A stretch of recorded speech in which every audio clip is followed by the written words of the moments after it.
recorded. It's available on any of the Canton cable television to review at a later date. And I'm going to ask anybody in the audience that has a mobile device, please silence your device.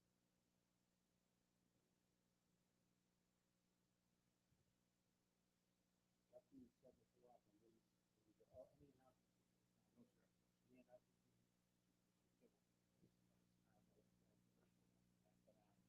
Any announcements?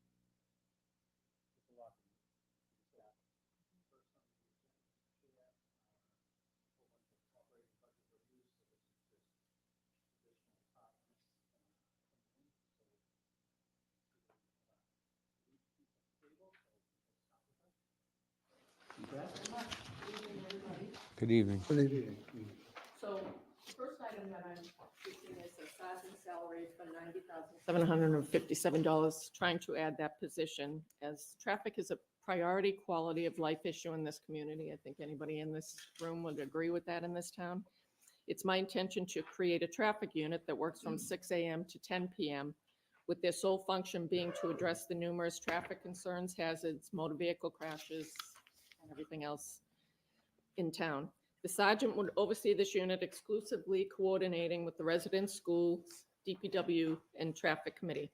Currently, we do have a sergeant who is assigned to traffic 2 days a week and another sergeant who splits their time between court prosecutor and detective sergeant. Adding another position would allow me to place them both into their roles on a full-time basis. Additionally, if the purchase of body cameras is approved at town meeting, this position would be instrumental in the management and maintenance of the program, as it takes approximately 1.5 full-time equivalents per 40 officers to maintain the program. The next request is patrol salary. I'm requesting to increase the number of patrol officers we have in the town of Canton by 4. I know I came before you last year with this same request, and although I know funds are very tight this year, I just want to go on the record outlining what I think is warranted. I would like to add 4 new patrol positions within the town.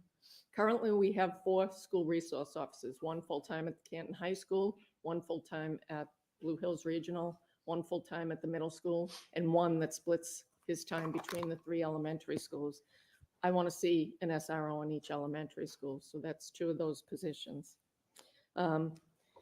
And the other 2 would be to offset the shifts with extra personnel, so that when we have officers out, it's not automatic overtime, which is kind of where we're at right now.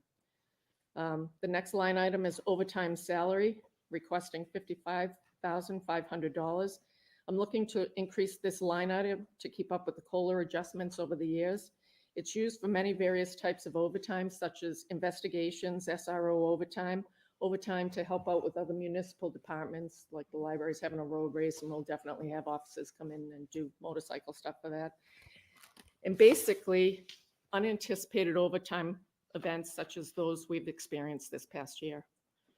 Training overtime, big passion, $175,000 is the request, and it needs to be increased to keep up with all the mandated training we have to do under the post standards. It's also gonna, it will also cover all the anticipated training that we have coming up this next fiscal year. We're getting new software. We need hours for firearms training. And obviously, we're going to have to train all the officers on the use of the body cameras. This request is also to support the annual joint active assailant training with the fire department that we started doing last year. Last year, we did it at the Kennedy School. This year, we're anticipating doing it at the Luce, and it's just a really good activity to get everybody that, God forbid, ever had to respond to something like that on the same page. Shift overtime. This, I'm requesting $100,000. This request could be minimized if the request for new patrol officers previously mentioned is realized. Like most police organizations throughout the country, staffing has become really difficult. Forced overtime and shifts worked out of grade all play into this increase. As of February 25th, we will be down 3 officers. The next civil service exam is in March. Based on that timeline, it's reasonable to say that they won't be into the academy until early September, and depending on vacancies in the academies, and they're not going to be out on the road until fall or so. So we're right now, as of 3 days from now, going to be down 3 officers paying overtime for that. The next overtime line item is the overtime replacement line item. This is for officers that are out injured in the line of duty, military leave. We're backfilling them. We've had a couple of officers out injured. We still have one out injured this past year. The other two are back. Stipends, I had talked to our finance director. This just needs to be increased because based on the contract provisions, this line item is underfunded by that amount of $31,000. And then training program, obviously, I anticipate by the end of the year, we're going to need, throughout the fiscal year, we're going to need to hire at least 5 new officers. We have a couple more people leaving as the year moves on. So this increase for the training program, $8,000, will pay for the academy tuition, which is approximately $4,000 an officer, and the field training overtime necessary to get them prepared for the road. And then the other ones, you know, the small increases, operational supplies for about $5,000, and equipment is all related to the cost, everything that's going up in the economy. So that is basically what I'm asking for. Please, and thank you. Thank you, Helena. Good. Yep. Thank you. Next. Next, just staying with the agenda, we'll go to our library director, Ms. Capone.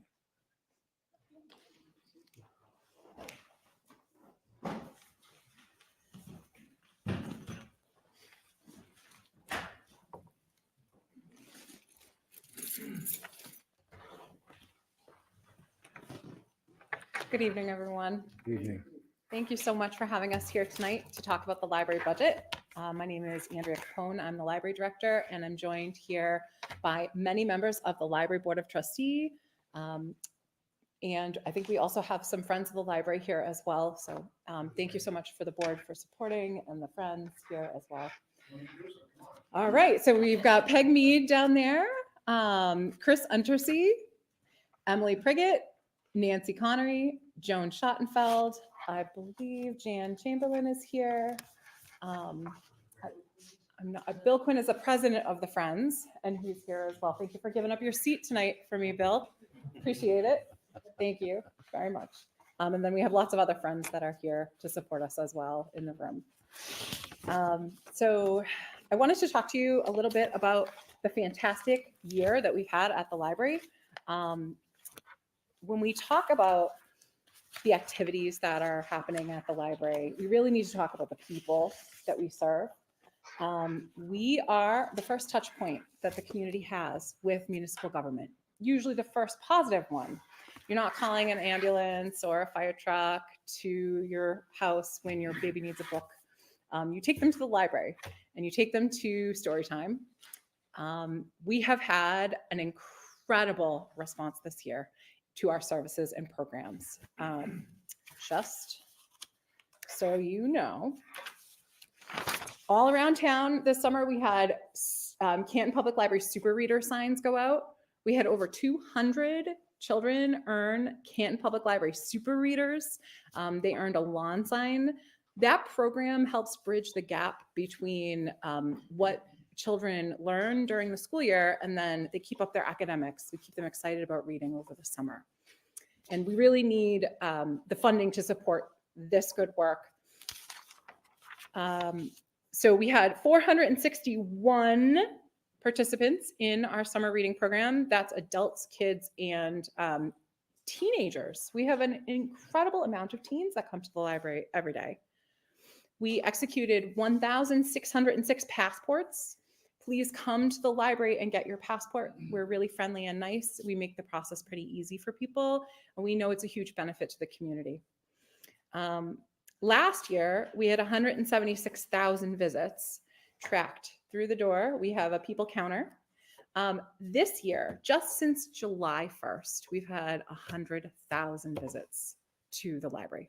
So we're on track to blow last year's numbers out of the water. And if you've been to the library, like on a day like today during school vacation week, you can tell we're busy. The parking lot is overflowing.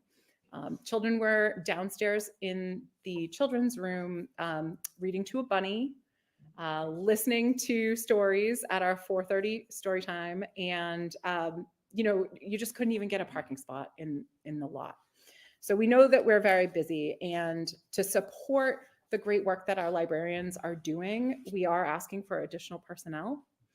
That position is listed on your budget sheet. You will see assistant to department head salary. That's a 0-line item number right now because we had a stipend employee. She was the technical services librarian. She retired a few years ago. She was not the assistant director. She was replaced by somebody a lot more junior than her. So we have a little gap in that salary line, but we're asking for an assistant director. There are 17 departments in the town of Canton with assistant directors. The library is not one of them. So right now, I am the direct reporting line for everyone in the building. There's 22 employees. And for management reasons, it just makes sense to have another, management level position at the library who would also help us in our children's room. So we're looking at expanding and growing our programs specifically targeted towards the youth. And so we are looking, like many libraries find themselves as they grow, they're looking to expand and have a children's librarian / assistant director. This is a really vitally important role because of the needs of our operation. But it's also really important because we are building a foundation for meeting mandates from the state. The library needs to meet certain metrics in order to remain certified. One of them is an hours open component. Now, our library is currently in full compliance. We meet every metric.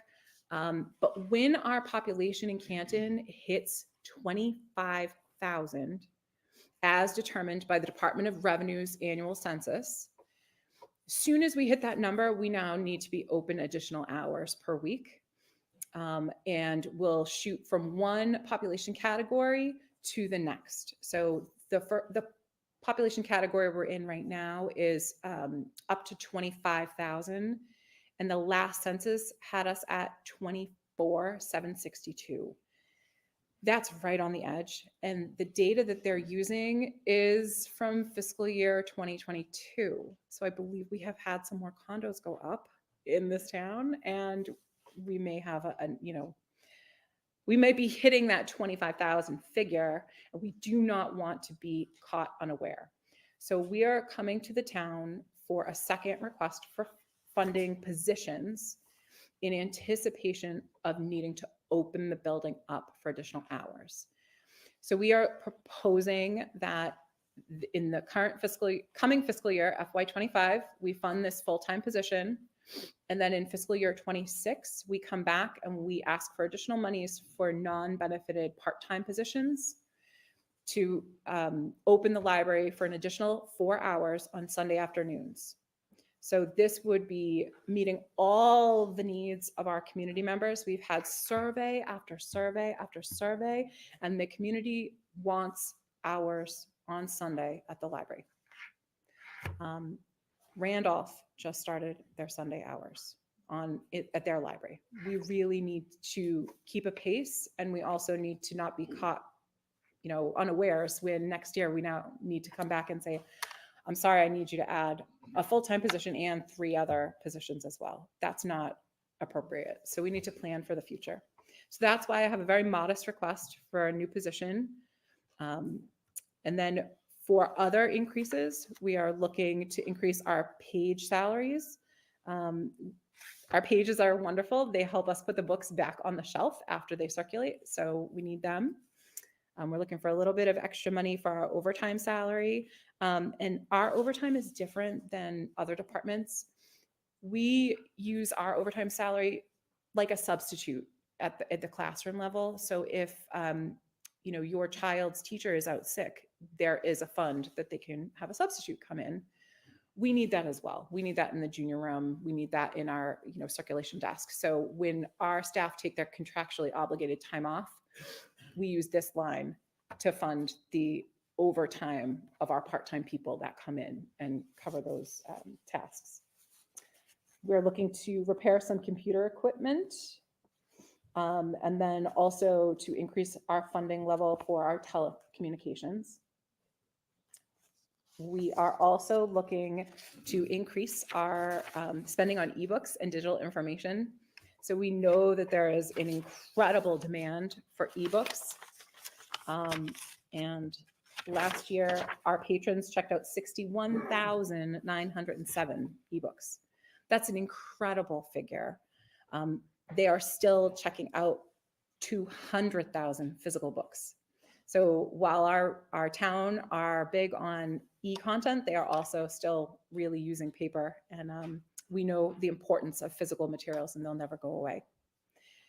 So those are our main areas of focus for our budget request. Helena had very nicely mentioned our big event coming up at the library on April 28th. We're having a fun run 5K. Registration will open on the 23rd. So you can go to the library's website, and on the 23rd, there'll be a link where you can go and sign up to run or sponsor a relative or friend who, if they would like to run, you can donate in their memory. And then join us afterwards for a party at the library. We're going to be doing, food trucks and music. And so that is on April 28th. This Saturday coming up, we have a major event put on by our friends of the library who do so much for us. They are our supporters and champions, and they put on a lot of these wonderful programs. That is the comedy show. That's February 28th. Doors at 6:15 p.m. for the 7 o'clock show. Oh, February 24th. Thank you.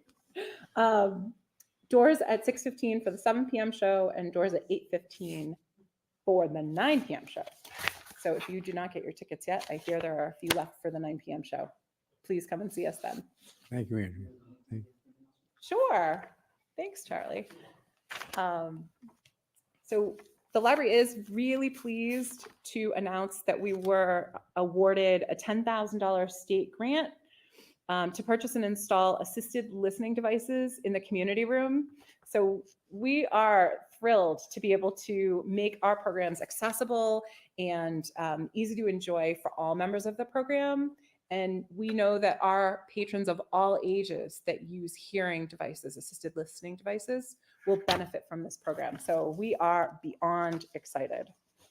Charlie, do I have to read this? Nope. Okay. Just want to make sure. All right. Thank you. Thank you, Andrea. Do you have any questions? Thank you, and thank you, everybody from the Library Trust.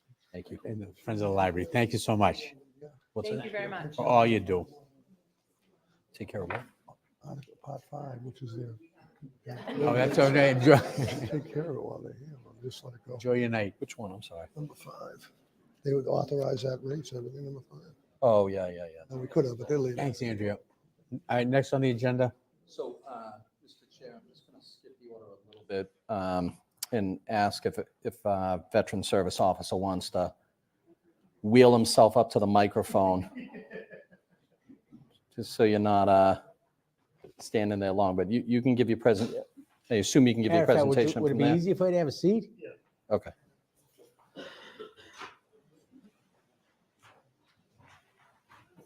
So it worked, the sympathy won't work. Slow it down.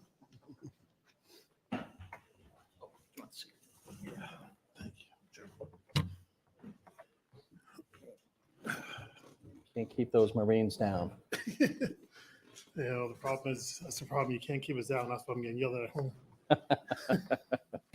What did happen? All right. What happened? I had foot surgery, budget surgery 2 weeks ago. So hopefully I'll be out of the boot in 2 weeks. Right. HIPAA, Tom, HIPAA. Oh, microphone's yours. Floor is yours. Yeah, Okay. that. All right. Thanks, sir. Three members of the board, Mr. President, members of the board, Charlie. So my budget request, I have two things on the budget request. I do understand that this year we're going to be capped. So I know that my biggest item is the increase for my assistant Cindy from 20 hours to 32 hours. As you guys know, that since she's been hired on in August, the office has actually picked up a lot of steam. I've mainly put her in charge of the Hometown Hero banners. We start up with the initial 77 for the men and women killed in action. We did an additional 40 in November, right before Veterans Day. And right now, we have an additional 40 that's going to be ordered next month, and all of them going to be put back up in April. So we're actually looking really good with that. I've mainly put her in charge of that, as well as helping me out with the Chapter 115, because that's also increased. Through Cindy's help as well, we've also changed up the way the Veterans Coffee Social is being done now. So I'm sure you guys have known that I've actually always thought about envisioned doing different things with the veterans other than having them sit down for an hour and having someone come and talk to them. Last year, we were able to do 2 museum tours where we took them out to Boston to 2 different military museums to get them out the community. They really enjoyed that. And then this year, right now, we have movie night, which is a movie day, I should say, which is going to be Thursday at the American Legion from 2 to 4:30. We're going to be playing the first Top Gun for a lot of veterans. And we talked to them about that coffee social. And a lot of them haven't seen, a lot of them haven't even seen the first one. So it's actually pretty exciting that we'll be able to do movie day at the American Legion. The Legion has been really helpful and supportive in buying. They went out and bought a projector as well as a screen, and they're buying a popcorn maker as well. So we'll be able to provide popcorn and soda just as if they went to regular movies, and they'll be able to see a movie day. They'll be able to see Top Gun on Thursday. The other thing that we're doing with them is we have 2 museum tours planned up for this year as well. In April, they're going to be going up to Hudson to there's a big museum there that they're going to be doing a tour for. And we actually got the funding from that through Canton Cooperative. They donated they gave us a $500 donation. So none of the veterans going has to pay for that, which I think is a fantastic. I want to thank them for that. And we're going to be doing another tour in Boston as well. And I think that's in May or June. We haven't decided then. But it's just the way it's going right now. Cindy's working a lot of hours, and she understands right now she's not getting paid for it, and she's understanding, but she's actually really thrilled and excited about that. So that's my big increase for her, is increase our hours. But again, I understand that because of the budget, that may not happen this year, but just make you guys aware. The other one is also related to her, and that's because with her being on the team, I have to make sure I pay my membership dues, especially with EOV and the MBSOA. We're paying the dues to make sure she's up to date with all her training and certification that she's required by the state. So that's $584, and Cindy's increase would be $17.7. Again, understand that the bigger one may not get approved. While I'm here and I have you guys' attention, also just so you guys know, I think it's on. Let me give you the exact date.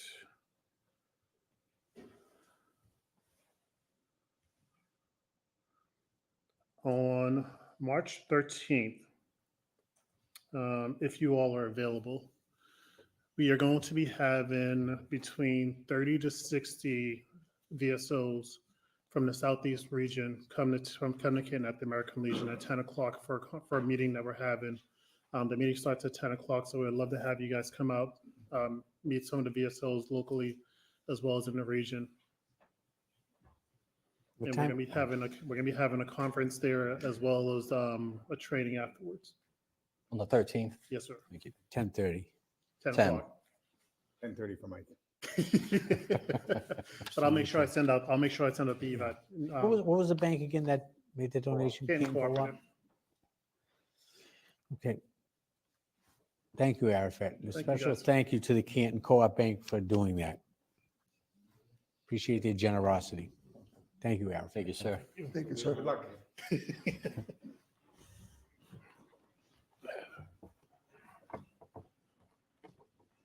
Next, Mr. Chair, we'll go back to the order. So we'll go to conservation.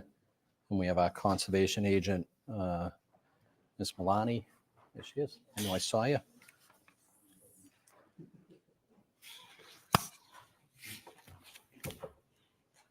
Thank you for having me. Regan Milani, the conservation agent.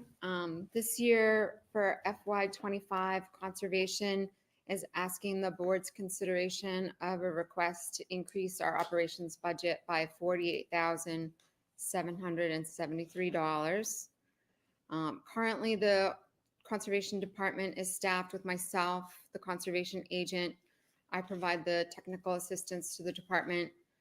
We have a 35-hour clerk, administrative clerk, and then a 15-hour recording secretary. This budgetary increase is a request to convert the recording secretary position into an assistant conservation agent position. The current budget for the recording secretary position is $16,770. So our request is to increase this line item by the 48,000 up to a salary of 66,193 for the assistant agent. I came on board about 5 years ago and did, a complete administrative overhaul of the department. I spent a lot of time and effort streamlining our processes, making sure that the department is as efficient as possible. We went through our procedures. We've created checklists. We've reduced redundancies. When I first came on board, we were data entering into 3 different programs. Now we only data enter it once. We made records keeping easier. We made checklists for the staff to avoid mistakes and confusion. We've moved away from paper, and we're using an online state permitting process where the state actually data enters it for us, so we don't have to data enter it again. When I came on board, we were issuing 2 permits for every project. We've streamlined that. Now we're only issuing 1 permit for every project, where that 1 permit requires the project to meet all the performance standards of whatever laws it's required to meet. We also, as you're probably aware, we loosened the stormwater bylaw requirement. Originally, when I came on board, we were reviewing projects as small as 5,000 square feet.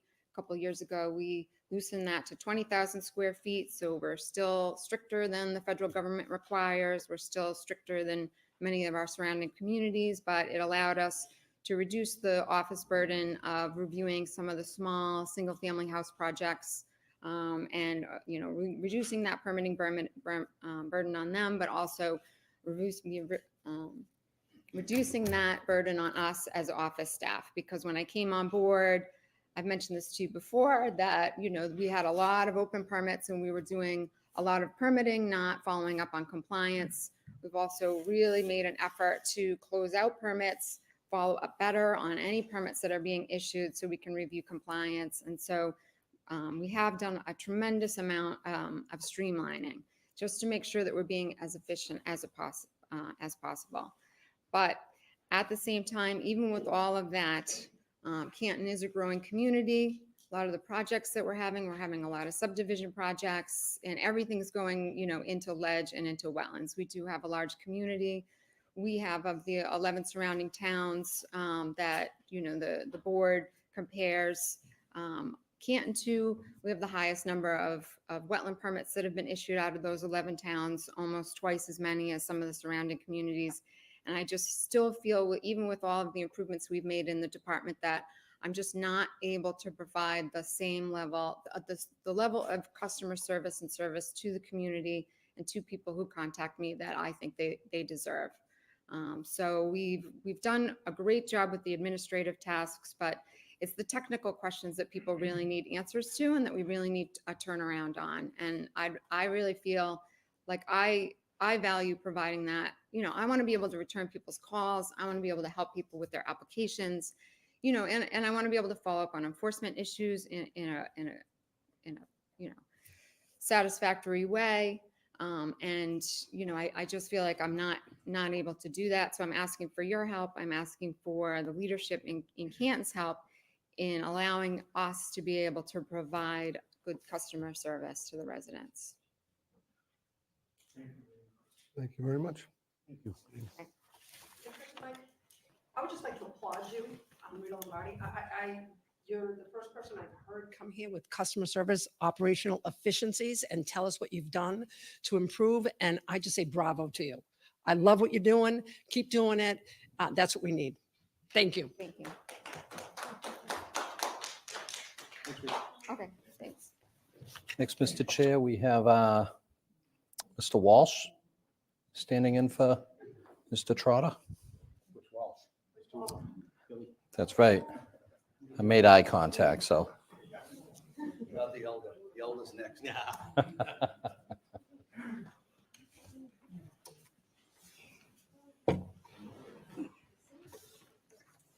How you doing? I'm Billy Walsh, the Operations Manager, Public Works. Mike is sick today, so tag I'm in. Lucky me. Whether you want it or not. That's it. Randy's in my wing to help me out. All right, so we want to go to operation budget for DPW on page 3. So the base budget will increase by $84,759. This comes up with a new GIS position. This position will be split between 3 departments: the water, the sewer, and the public works. Leasing new space for garage equipment, 49.2. Also, we have transferred heavy equipment operator to the cemetery from the highway, which we in net savings of 23,452. An increase of $4,000, a diesel fuel increase. We have an increase for equipment of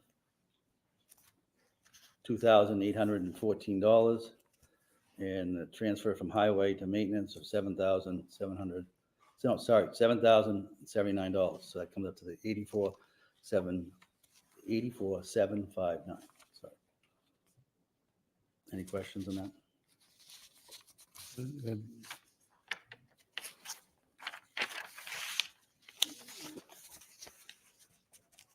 So on the water revenue, increase of 93,845. That's a 1% increase. That's set by the MWRA expenses. On the sewer, we have an increase of 385,214. That's a 5.4 increase. That's also set by MWRA expenses. Any other questions? Question? Oh. Moving on. All right, thank you. Thank you, Bill.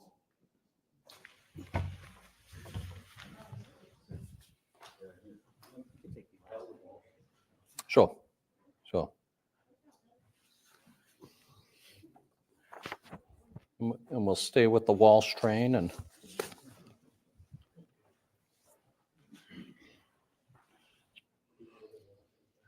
See, I wasn't going to say that. And you and Billy, I wasn't going to bring that up at all. Good evening, Select Board, Mr. Chairman, What Mr. Duty.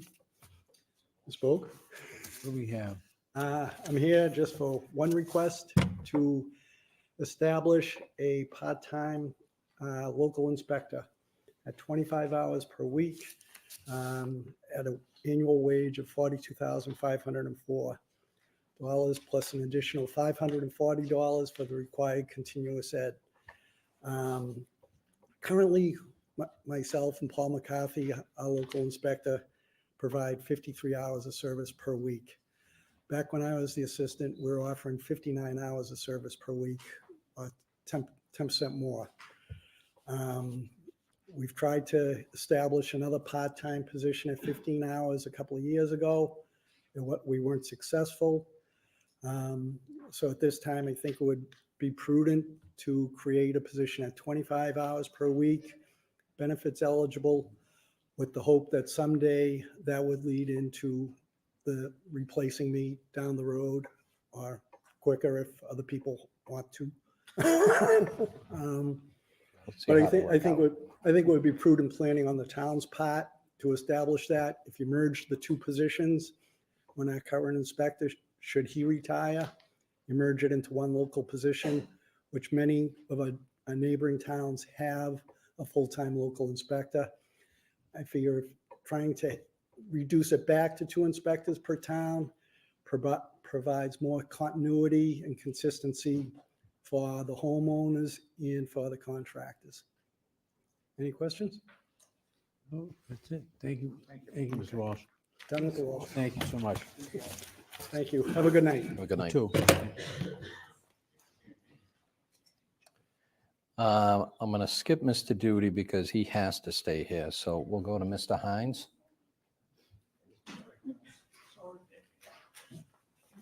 I'm going to hand these out. I won't walk you through all of them, but I want to leave them behind so you can look at our numbers.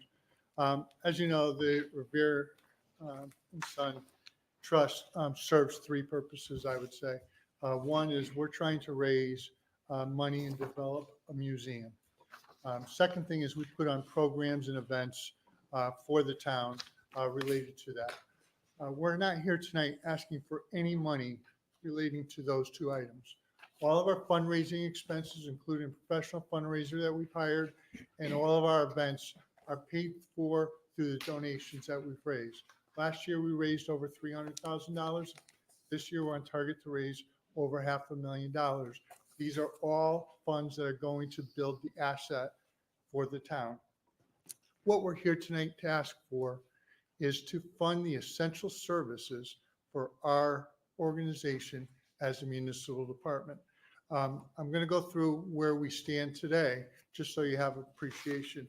Last year, we requested $76,000 as our budget. Because it was a tough year last year, we had to cut out one of our requests, which was $10,000 employee costs. We cannot operate as a organization without that. We are a municipal department, just like everyone else. We have to keep minutes. We have to do all of our fundraising has to be well documented. We have to have all of the same, we have all the same requirements as everyone else. So we had to fund that this year with our fundraising. The other thing on the first page of our exhibit that shows where we were short last year, we had asked for about $7,000-8,000 of office supplies just to handle our Word, our IT alone is costing us $7,000 just for our Zoom, our Word, our Adobe, all the essential services operate as a department. So those are the shortcomings. I'm going to now refer you to the second page. So what we're asking for this year, our current salaries are running at about 35.5 this year. We're asking to increase that by 10 because we need a 2.5% increase. We built this beautiful website. It's going to need some maintenance. And we also have to have somebody in charge of the media elements to make sure that all the people get to enjoy all these events. We had about 10 events last year to serve the public. And we served, and our events, as you know, Heritage Day alone had served thousands of people. So our big ask this year is to increase our salaries so that we have the essential services. And out of turning $22 million budget, we're asking for $45,000 salaries to run as a department. The other big increase this year, last year we had $12,000 to maintain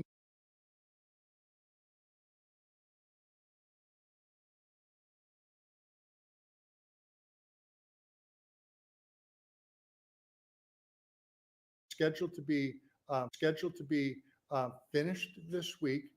They should be delivered within 2 or 3 weeks. And once they are open, the town administrator's already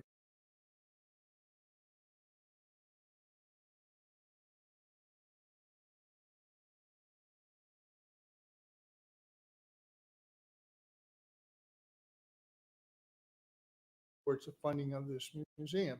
Once you raise over $500,000, you need a full audit. That's required by law. So we had to put in a budget $15,000 for a full audit this year. And lastly, insurance costs. Everybody knows insurance costs. That only added another $3,000 to our ask. But our ask this year, it looks like it's going from $66,000 to $117,000. But really, our current run rate right now to operate is about $80,000 a year. And right now, I can't be asking people to donate money to clean the bathrooms. We're trying to ask people to donate money to fund our programs, to build this museum, and not to pay the essential services. That's not what this 501c3 was set up for. It's set up to run a museum and provide the essential services. Any questions? Please look at the numbers. They speak for themselves. Thank you. Thank you all. Thank you, Victor. Thanks.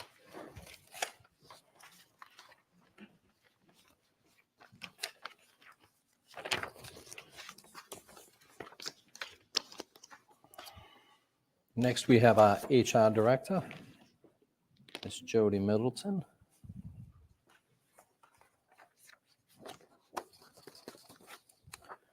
Did the boys win?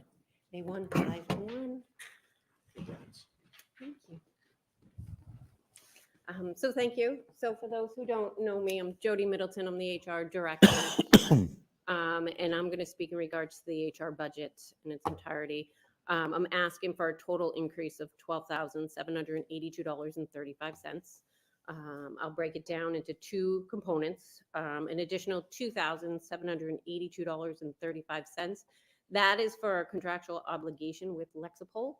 So at last annual town meeting, there was approval for the HR department to enter into a contract that began in October with Lexipol. Lexipol is a company that works with municipalities to update policies and procedures. It's a cloud-based, web-based program, and this would be the second year. So the increase is to cover that contractual obligation. And just to update you on where we are, we entered into the contract in October. The HR department works on a weekly basis with Lexipol. I have a contact there. And we go through every single HR policy and revise them to make sure that they are in compliance with state and federal requirements. And then once the entire policy is all revised, it will be presented to the select board for final revision and approval. The additional $10,000 that I'm asking is for employee training expenses. This is for employee-wide training, not just my little HR department. I reached out to surrounding communities to see what their training budgets are, and their training budgets average around $15,000 to $20,000 a year for their employees. Mine or ours is currently at $5,000 for fiscal year, so that's not a lot of training to offer staff. So I would like to increase that to a total of $15,000. One of my goals for fiscal year 25 is to work on succession planning for all departments. And that includes training for staff who are new to supervisory roles and kind of give them the tools that they need. They certainly are adept to, the job. They know the job. They're ready for the job. But as you know, managing people is the hardest part. So I kind of want to, arm them with that.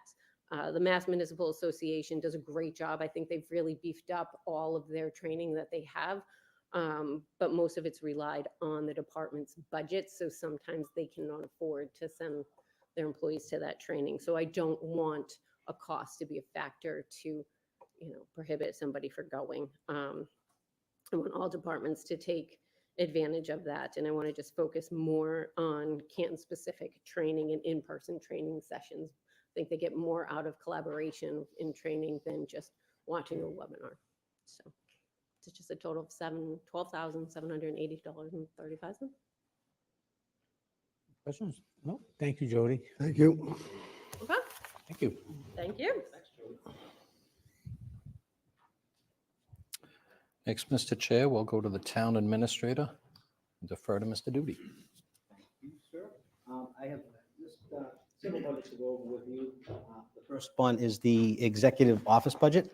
Like many of the requests you've heard tonight, I am looking to change the job description of the executive assistant to assistant town administrator for several reasons. That would come at a cost of about $13,000. Did some salary surveys of assistant town administrators in the area and came up with the proper range. So that would be the additional cost. The reason for that is since I have started, I have increased the executive assistant's job responsibilities. A couple of examples of that most recently is the involvement in the trash and recycle negotiations, in addition to being involved in collective bargaining with the union. So these are functions that the executive assistant hasn't had to perform in the past, but because we are busy and getting busier by the month, I think it's necessary in order to handle those projects more efficiently and handle the issues with residents. I think we need to upgrade that position and give it some more authority so that we can delegate some of those assignments I just can't do I can't do it all. So I think it's important. I think it's also important for succession planning. I think we need to begin to develop the skill set in an assistant town administrator to be able to step into the town administrator role should that need arise for whatever reason. So that's the nature of that request. Secondly, we have a contract with a public relations firm, JGPR. It's a fairly basic contract. They handle our press releases. When we have news like the library, for example, they handle that press release and get it out to media outlets and social media. I'd like to expand their role and have them assist the town with social media management, social media training. Obviously, it's a big part of how we communicate now in modern times. So that would be a $12,000 increase in order to bring them on board for those services. There are some minor requests, $100 increase for increased dues to the MMA, $2,000 for life insurance, and $2,000 for vehicle maintenance.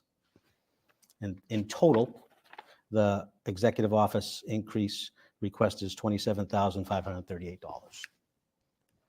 Questions? Okay. Thank you, Charlie. We'll move on to town insurance. So all the town insurances that the town carry and it carries, ranging from, liabilities to property insurance, vehicle insurance, all that insurance package that the town needs to have. We contract with a insurance agent who goes out and researches various insurance of the various companies, tries to find the best deal for the town. So not one insurance company carries all our insurance. It's a variety of insurance companies based on how competitive they are with price. So this year, our insurance agent has informed us that from his early numbers that the insurance rates are going to increase about 9%. Now that's the high end. He hasn't actually gone out and got all the competitive pricing yet. That's a process that takes place over the spring. But in order to present a budget, we took that 9% number. It could be lower, depending on how successful the agent is in brokering different insurances. So that 9% increase would increase our insurance $138,142. I'm hoping it's not going to be that high, though. But I don't have that information just yet. Any questions about that? The last budget request increase is for town council. Town council has requested a 15% increase to their rates.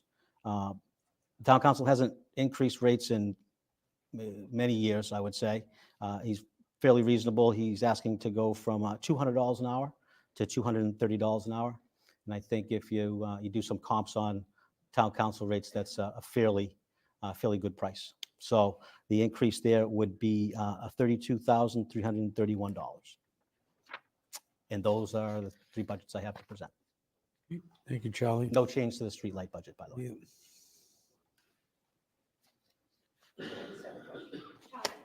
Go through the chair, please.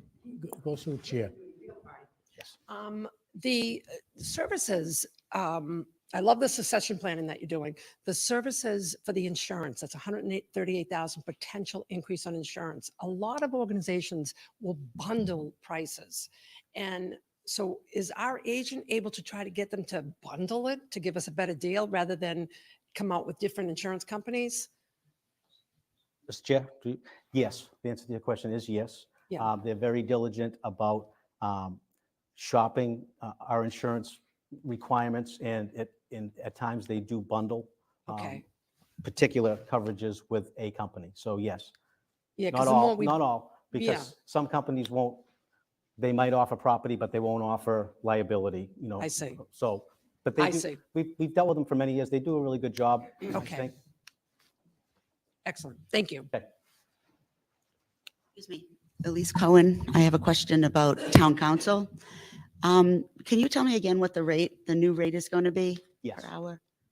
It's going from $200 to $230 per hour. Okay, and how many hours is he approved for? Is it a certain amount or?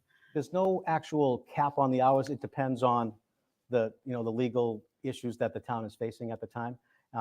There are certain services that he provides that are under retainer. Mhm. that aren't part of that hourly rate, but any services outside of retainer, for example, something like real estate, then that hourly rate would apply.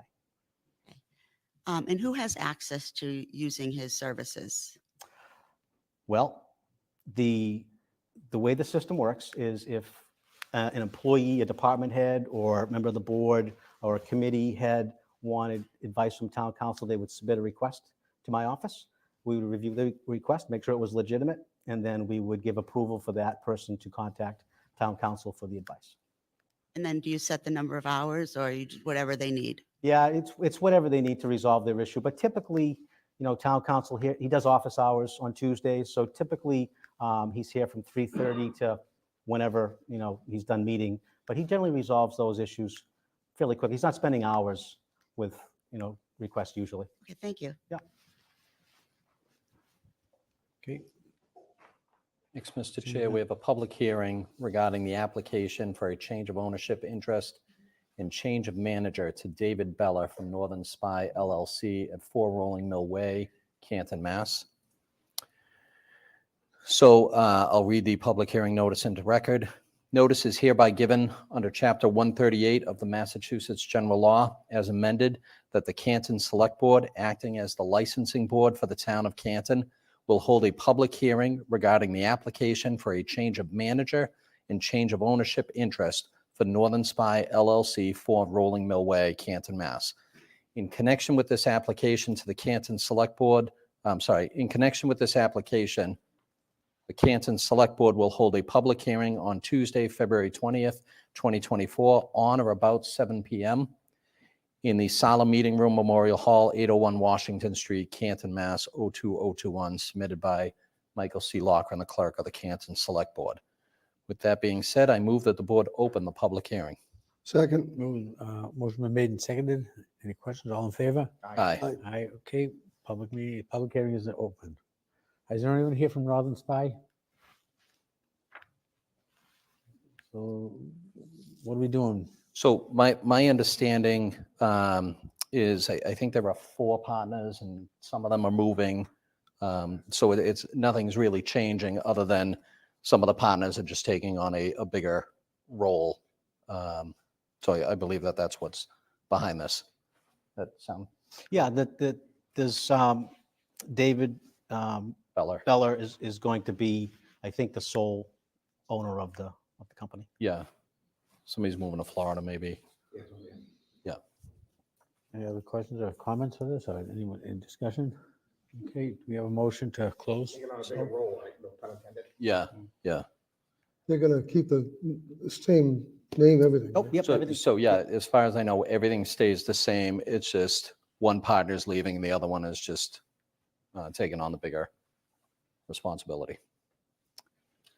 So if nothing else, I move that the board close the public hearing. Second. Motion made and seconded. All in favor? Aye. Aye. Aye.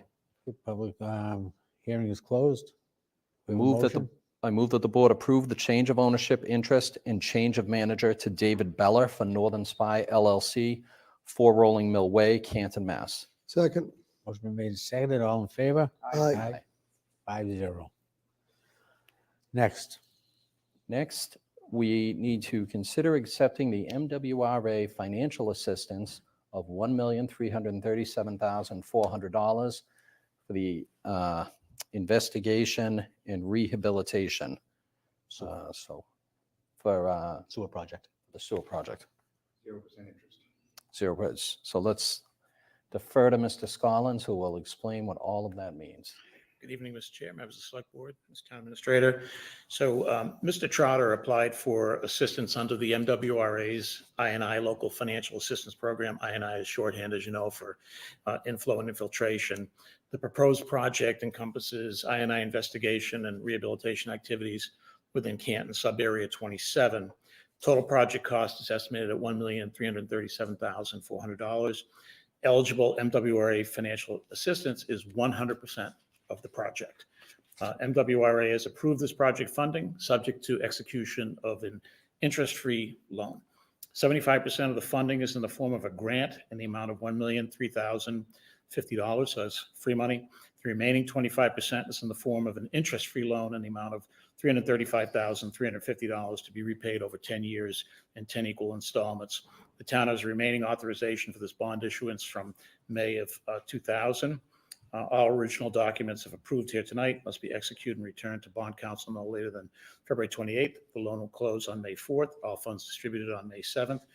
The clerk of the select board has a form of a vote to read into the record. Sorry, Mike, with 2 copies to be signed by the clerk, 2 copies of the bond, and 3 copies of the certificate to be signed by all select board members. And here we go. I, the clerk of the select board of the town of Canton, Massachusetts, certify that at a meeting of the board held February 20th, 2024, of which meeting all members of the board were duly notified and at which a quorum was present, the following votes were unanimously passed, all of which appear upon the official record of the board in my custody. Voted that the sale of the $334,350 sewer bond of the town dated March 4th, 2024 to Massachusetts Water Resource Authority, the authority, is hereby approved and the town treasurer or other appropriate town official is authorized to execute on behalf of the town a loan agreement and a financial assistance agreement with the authority with respect to the bond.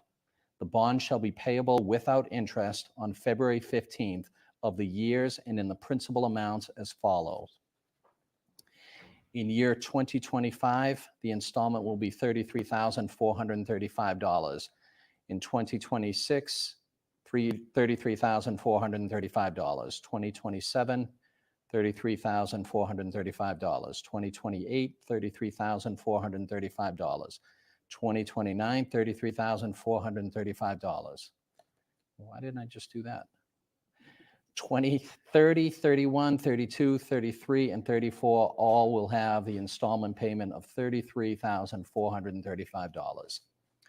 It is further voted that each member of the select board, the town clerk, and the town treasurer be and hereby are authorized to take any and all such actions and execute and deliver such certificates, receipts, or other documents as may be determined by them or any of them to be necessary or convenient to carry into effect the provisions of the foregoing vote. Almost done. I further certify that the votes were taken at a meeting open to the public, that no vote was taken by secret ballot, that a notice stating the place, date, time, and agenda for the meeting, which agenda included the adoption of the above votes, was filed with the town clerk, and a copy thereof posted in a manner conspicuously visible to the public at all hours in or on the municipal building that the office of the town clerk is located, or, if applicable, in accordance with an alternative method of notice prescribed or approved by the Attorney General as set forth in Mass General Law 940 CMR 29.03, Section 2, subsection B, at least 48 hours, not including Saturdays, Sundays, and legal holidays, prior to the time of the meeting, and remain so posted at the time of the meeting, that no deliberations or decision in connection with the sale of the bond were taken in executive session, all in accordance with general laws, chapter 30A, section 18 through 25 as amended. This is dated February 20th, 2024, submitted by the clerk of the select board, Michael Lockwood.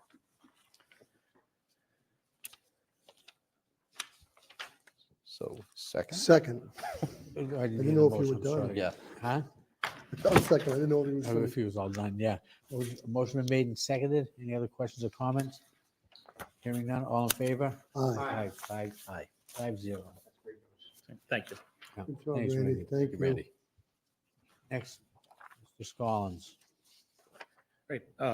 Next item is Norfolk County ARPA funds closeout planning.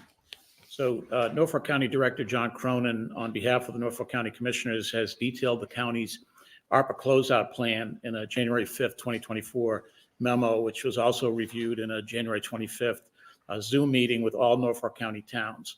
The goal of this planning exercise is to assist county officials in understanding each community's programmatic and financial position regarding the ARPA funds as of June 30, 2024, which is the date of the expiration of the current grant agreement with the county. As you may recall, the county established ARPA expenditure deadlines that were 2 to 2.5 years earlier than what the U.S. Treasury had established back in March of 21. Treasury's rules allow for ARPA funds to be obligated, meaning contractually obligated, by 12/31/24 and expended by 12/31/26. Funds Canton receive directly, about $2.5 million, are governed by Treasury's dates, whereas Canton's Norfolk County allocated ARPA funds of about $4.5 million established a considerably shortened expenditure deadline of 6/30/24, with possible extension consideration for expenditure by 12/31/24. However, the upshot of the county's planning exercise is to now realign their obligation and expenditure deadlines with Treasury's. This now requires towns to provide details on their ARPA obligations and expenditure timelines by this coming March 1st. This will allow the county to evaluate compliance with Treasury's guidelines and to identify any ARPA funds that may not meet the original deadlines. Funds that won't meet Treasury's deadlines will be harvested by the county in enough time to reallocate those funds to other communities applying for additional funds for projects in excess of their original allocations, so said funds can be obligated by 12/31/24. The county is attempting to ensure all ARPA funds are used in the county and not subject to return to the U.S. Treasury. So they laid out a timeline. The key timeline for us here is the community submits a plan to the county, providing real and demonstrable deadlines for funding approval beyond June 30, 24, that detail the disposition of the funding. So that's the memo that they're requiring by this coming March 1st. The next key date in their timeline is on July 1st, which is the day after the current contracts expire with all the Norfolk County towns. They will enter into new contracts with the towns, so that those contracts will now reflect the original dates that U.S. Treasury had to obligate funds by the end of this calendar year and then expend them within 2 years after that. And then there'll be a follow-up on September 30, where we're all required to state where we are with meeting that plan that we submit. In summary, to date, the town has been awarded $3,608,854, or 80.5% of its allocated $4,485,127 for 10 projects, as listed on the attached project listing. $2,487,000, or about 69% of the awarded amount, has been expended to date on those 10 projects. The town has 5 additional projects already voted by the select board, totaling $876,273, also listed on the attached project listing, yet to be awarded. 2 of these projects have been applied for and are under review, and the 3 remaining projects are in process of being applied for. Wanted to give context for the county's overall program very briefly. So the county was awarded $137,282,000 from Treasury for the county. Norfolk County then retained 3% of that for their projects and administrative costs, or about $4.1 million.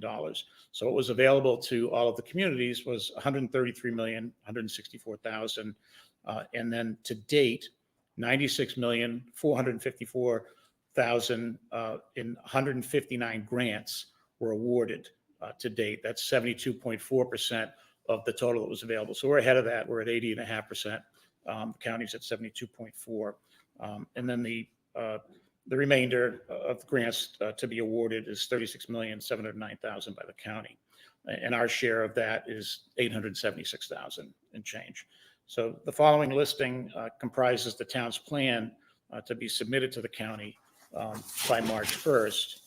And not intending to go through the entire list here, but just to give you the takeaway from this plan that the county is requiring. What they're looking for here is the complete list of all of the projects that the community is looking to have access funding for. So as I said, we've accessed over 80% of the funding. The other 5 projects that would consume the rest of the funding have already been approved by the board. They just need to be approved by the county.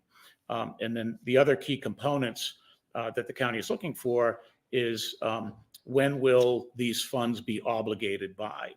So with the new grant agreements that the county is willing to execute with all of the communities, we would have until the end of this calendar year to obligate all of those funds. However, after reviewing all of the projects that we have, including those that have yet to be, the 5 that have yet to be approved, it looks like we're on track to actually meet a June 30, 24 obligation deadline. That means contractually obligated funds. So that is, that's 6 months ahead of Treasury's timeline, and 6 months ahead of the now newly extended timelines by the county. And then as far as the expenditure of the funds, where Treasury allows until the end of calendar 26, it looks like we should have completely expended the Norfolk County ARPA funds within this calendar year. So we're well on track to utilize all the funds that the county has allocated to the town. And so this is the schedule, again, that the select board's already approved, containing these updates that is planning to submit to the county for their March 1st deadline. Questions from Mr. Scollins? I have a question for Mr. Scollins. It's budget related. Mr. Scollins, last time we had the meeting, we talked about the trash removal and there was a $2 million variance between the current vendor and We're talking about ARPA funds here. This has. he was talking about, we're talking about budgets tonight, right? This is a different topic now. ARPA fund. Okay. This is the ARPA funds now. We're talking about the ARPA funds here, American Rescue Plan Act funds, Treasury's. Okay. not the budget. That's right. Not the budget at the moment. So I can't ask my question. Not unless it has to do Okay. with the ARPA. Okay. Any other questions from Mr. Scollins? Nope. So it would be- Are you going to stick around for the town meeting article? Yes, Thank you. absolutely.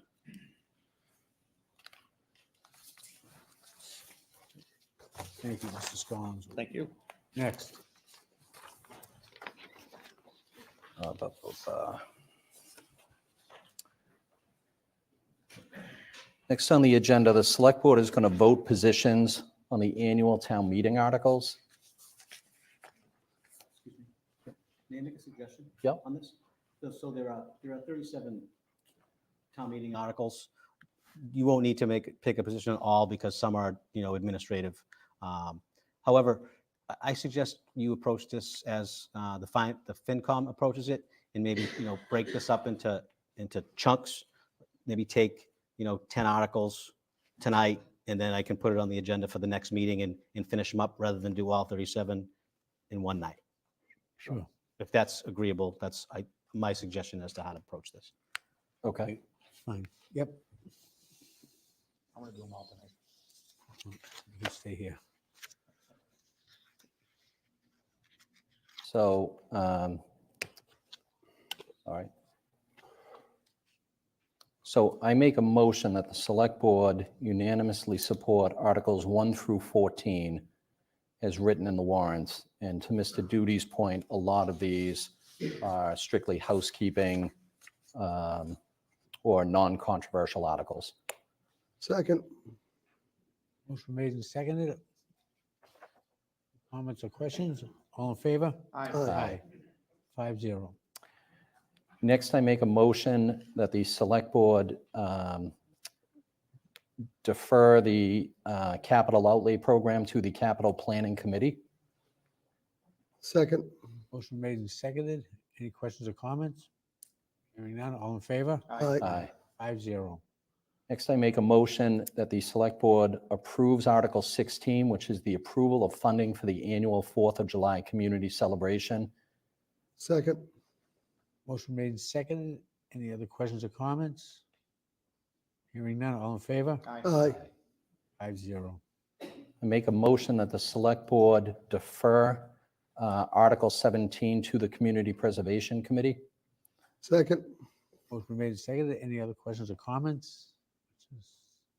Hearing none, all in favor? Aye. Aye. 5-0. So why don't we take those first 17 and then we can look at because then it starts to get into a little more detail. Yeah. Make sense? Okay. Pick up next time at At 18. Okay. All right, so what do we have next on the agenda? then? So next, sorry, is the capital request for 2025. So these were already presented to us, so I move that the board support the 2025 capital request as recommended by the finance director and the town administrator. Second. Motion made and seconded. Any other questions, comments? Hearing none, all in favor? Aye. 5-0. And as our library director talked about today, there is a road race event coming up. And so as part of that, I move that the board approve the application to obtain a special license to serve wine and malt beverages and entertainment at a one-day event to be held for the Friends of the Canton Public Library, a 5K finish line party fundraiser located at 786 Washington Street on Sunday, April 28th, 2024, from 10 a.m. to 2 p.m., contingent upon building commissioner, police chief, and fire chief approval. Second. Motion been made and seconded. Any other questions, comments? Hearing none, all in favor? Aye. 5-0. Next, this is the 22nd annual Fun Run and 5K road race at the Loose Capped. I move that the board approve the request to hold the D.N.S. Loose Capped annual 5K and Fun Run and application for a one-day entertainment to be held on Sunday, May 19th, 2024, from 9 a.m. to 2 p.m., subject to police approval. Second. Motion made and seconded. Any other questions, comments? Hearing none, all in favor? Aye. 5-0. Next, the town intends to make number 25 and number 27 Neponton Street a municipal parking lot. The plans are being developed for the project in the spring. I move that the board authorize using mitigation up to $5,000 from the Reservoir Pond Fund for the demolition of 27 Neponton Street. Second. Motion made and seconded. Any other questions or comments on that? Hearing none, all in favor? Aye. It'll be helpful for downtown. Yeah, especially that side. Yep. Next, Mr. Chair, we have an item to consider approving of the personal action form for the board secretary to the Procurement Audit Committee, Allison Neff. So my thought on this is I understand what the intent of this request is, but it was not in the article.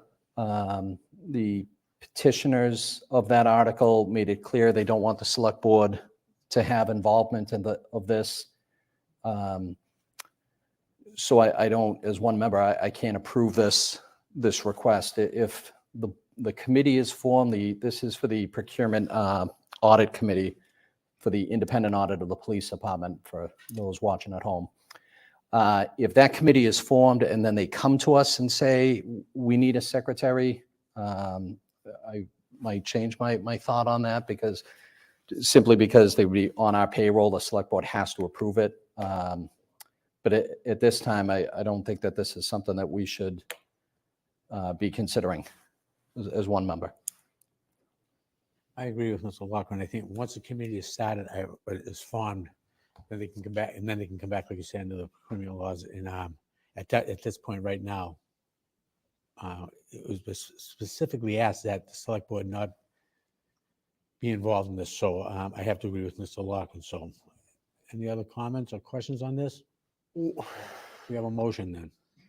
I have a comment. Oh, I'm sorry. Understandably so as to both your comments, but how does this committee move on if there is a need for some services to move it on? How do we get to that point? If there is the committee hasn't been formed yet, from what I understand, is that true? Correct. Is that true? Right. Okay, Correct. so it hasn't been formed, so what's the step of how do they get to that point? So why don't we put something out in the paper, put it on the thing that we're looking for. Let me digress here for a second. From what I understand, anybody that signed that petition is eligible to participate in this committee. So why don't we put it out in an advertising to see who is interested in being part of this committee. Again, I don't know how many people are going to apply, so I couldn't tell you how you would select those, but I think we do, yeah, go ahead. I would just tell you that the article delegated the authority to the finance director, who delegated his authority to the committee chair. okay. Any method that's to be used to solicit who wants to be involved, the committee should come from So the delegated by. question here is, how do we solicit those? Well, right, So that's up to them. right now, there's no committee meetings, and this position is for a committee secretary or clerk to take minutes and perform other administrative tasks, but there's no task to perform right now. So this wouldn't necessarily slow down or prevent the committee from being formed. It really lies in the hands of Mr. McCarthy, who's been delegated that task. But as Mr. Loughlin said, once the committee's formed, if the committee as a group feels like they need to have this person, then they would come back and request it of you, and at that time you would approve it. Any questions or comments? Liza Colbert, Randolph Terrace. I have a question. How common is it for a committee to have a secretary? How often does that take place?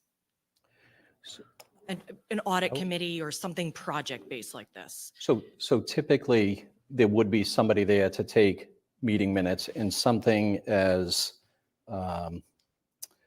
visible as this audit, it's got a lot of eyes on it, is what I think there should be regular updates. With the select board has been getting emails asking to provide updates, and it's not our committee, so we can't be part of it. So could the committee itself, once formed, have a say in how expensive that minute taker is? Oh, Yeah. I would think so, absolutely. Right? That's. And I just want to clarify, when you refer to petitioners, and I know that you guys are not part of this process. I understand that it's been left to the finance director to delegate it to someone who was quite vocal at special town meeting against this project as a whole. That said, any reference to, and I said this before, the petitioners somehow voting, when the people who signed the petition for Article 6 to be voted at special town meeting did just that. They were not voting for an audit. They were signing to have this go for a vote. The people who were in support of it were the 903 people who anonymously, in theory, voted, and we'll never know who they are. So it's, to me, absurd that we would reinvent or invent some process to create appointments when it has never existed like that. And it takes away, and it's such a violation of your First Amendment rights to be put your feet to the fire, to be identified and mailed something to arbitrarily fill in a blank about who you think should be on this committee. I just think it's absurd. Rita Lombardi. I've been on numerous projects my entire career, and there is no secretary in the project meeting. It's a project team, and what happens is somebody within the project team agrees to take notes, and one person becomes the chair, another person becomes the note taker, and what you have is a collaboration of multi-different skill sets. You don't have everybody with RFP experience, because that's what Mr. Scollins' designation has. He's got the experience. The other people have different kinds of experience that they bring to the party. And the language in the article was written in a time crunch. And so the petitioners get to choose who the other two people are, but it doesn't necessarily mean that they have to come from the petitioner's list. That's just one point I want to make. And I was part, Liza was part as well, and Kathleen Howley is the lead petitioner, and she's sick tonight, that's why she's not here. When the discussion was about the select board, it wasn't that the select board, the reason the conversation was that the select board wasn't to be involved, it was to be involved in the actual selection process. But the rest of this other administrative stuff, that's what you're there for. You're there to support the town in executing this. And so the whole reason for the audit was to bring the community back together and to build trust in the community of what's going on in the town and to make people feel safe again. And we're delaying the process. You know, it's been the end of January, last week in January. By February 1, Mr. Scollins appointed Mr. McCarthy. We're already at the end of February and we don't have a committee. And Mr. McCarthy said he invited people before the ink dried and then said he didn't. And so, you know, we just want to get this audit moving. And so that's what we want to do. And if the select board has to participate in administrative stuff, then you participate. It's the selection process. So, go ahead. And I just want to say one more thing. You know, what the petitioners had in mind with this committee and with the independent audit is for the team to solicit national firms, to go out to national firms, research them, interview them, and then make the best selection for the town. And to do that in expedient fashion so that we could have somebody on board and notify them by June 30th so we could get this audit moving. And it's not moving quickly, and we really want it to move fast. So it's not that we want you to help move this along, because Mr. Scollins doesn't want any part of it. He's made it clear that he's delegated it to Bob McCarthy and his hands are done with it. And so everybody can't say, not me. We have to have somebody say, I'll take that responsibility. That's all I'm saying. Mr. Chairman, with that said, and to the speaker, Rita, I guess the contention to get this moving, from my understanding, and stepping away back from this, but listening to the conversation, is that there are 300 and somebody that signed the petition to put it on the warrant for the special town meeting. Correct. So it's my understanding that out of that 300 people, they had to determine their two representatives, not the 903. It's the 303 people or whatever that signed that petition to get it on the warrant. So the easiest way, I think, to expedite that would be to have a secretary either send out notices to the 303 people and say, who do you want on this committee? And it could be yourself, Rita, or it could be anybody in this room. And then they all send back a card through this secretary's and then it's done. Then you have your two representatives, the two that get the most responses, and you probably get the same two or the same four. But you will have that, it'll be done. Then you have your committee. And it's over.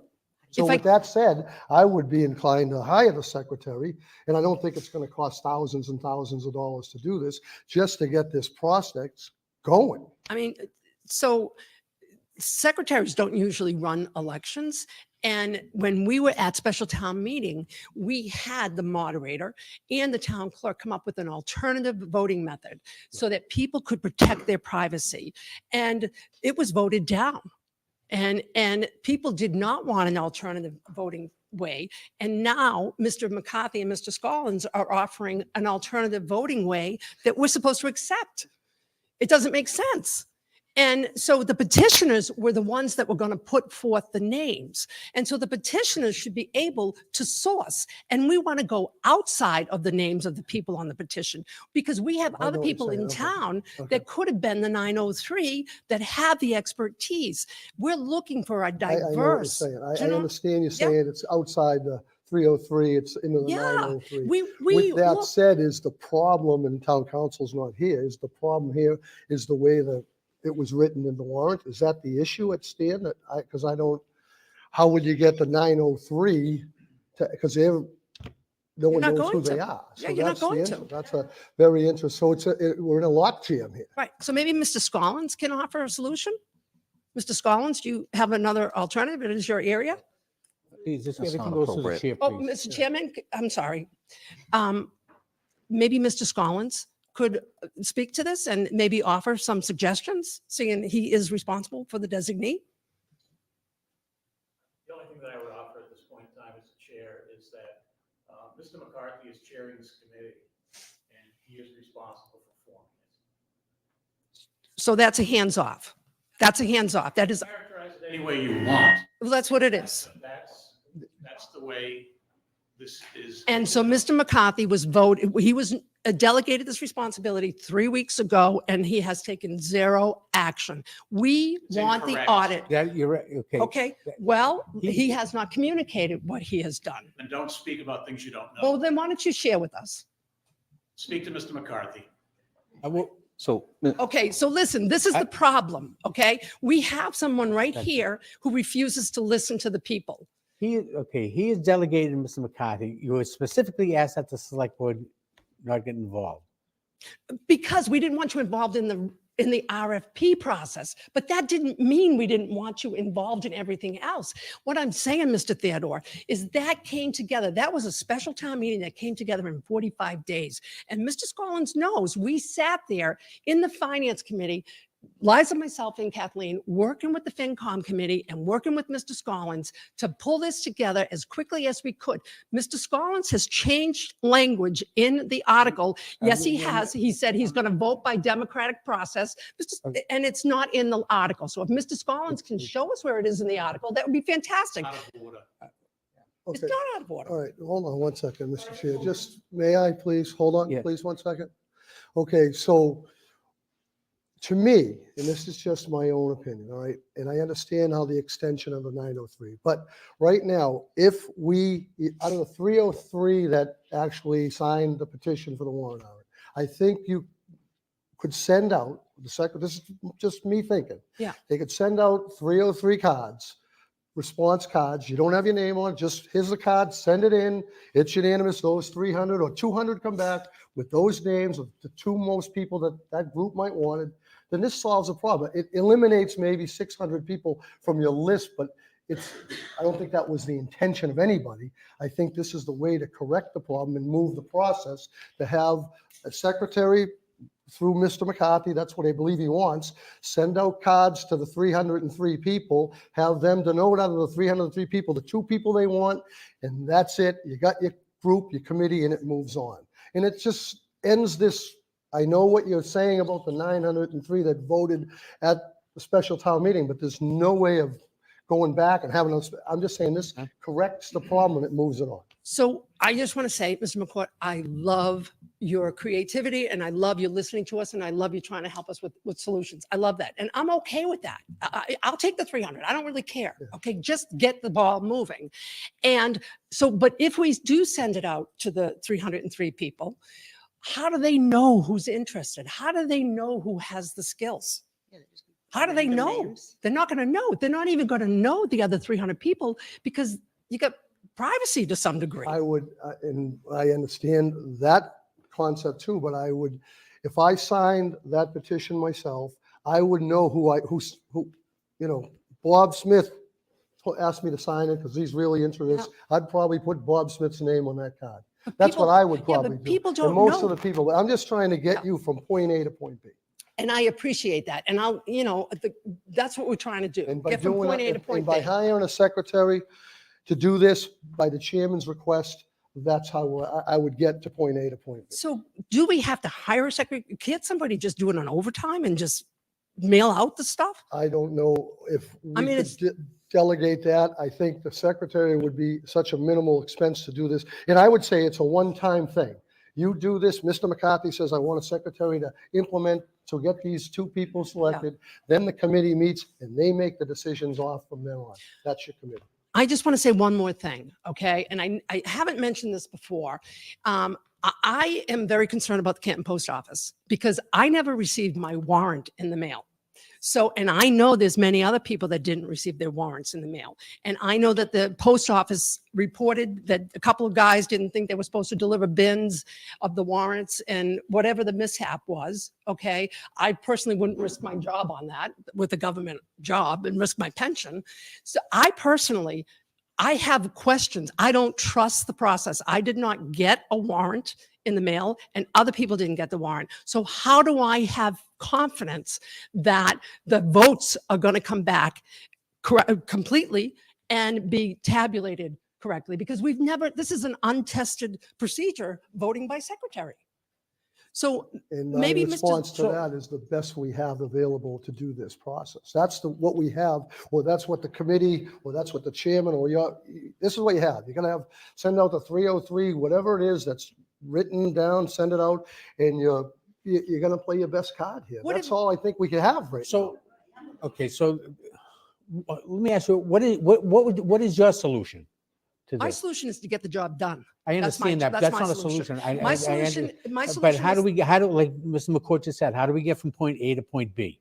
Thank you, Mr. Theodore, for asking me. Okay, I believe Kathleen Howley was the lead petitioner. And I believe we have the list of the 300 people.